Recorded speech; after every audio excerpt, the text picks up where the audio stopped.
I recently set up an automation to change my lights depending on if the TV is playing or paused. And I love how convenient this automation is. When I'm watching a movie and I hit play, the lights automatically dim. And then if I hit pause because I need to get up and get a drink or something like that, the lights turn up so I can see. I'm going to show you how I set that up. And I made some improvements to make it even better. So there are 3 different things that need to happen to make this automation perfect.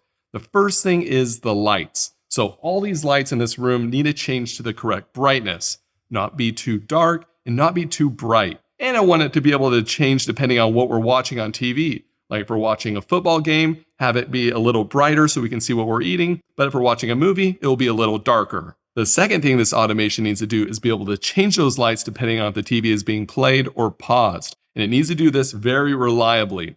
The other thing is only do it if certain apps are running. So if we're watching a movie, yes, change the lights. But if we're listening to Spotify, then don't change the lights. And I want to be able to lock the lights on. So if we don't want the lights changing, I can just lock the lights on from the couch very quickly. Now, obviously, you don't have to use all the exact same lights that I'm using, but let me show you what I have. So all the ceiling lights in here are controlled by a few Lutron dimmer switches. Got a Philips Hue light strip up there. And these pendant lights are actually smart. They're Hue filament bulbs and they can do warm and cool whites. They're pretty sweet. And lastly, I have some Wiz light strips underneath the cabinets. They're pretty inexpensive and work extremely well. So I created a few different lighting scenes for this automation.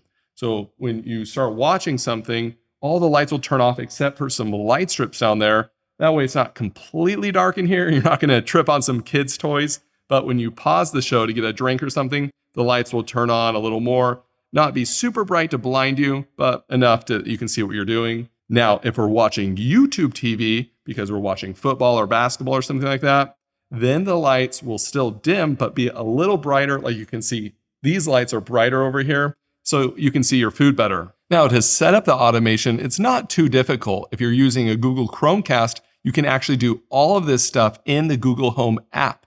You can create a routine to turn off the lights when the Chromecast is playing and turn the lights back up if the Chromecast is paused. Now, you won't be able to do specific things for YouTube or Spotify if you're running different apps. You'll need to use something like Home Assistant for that.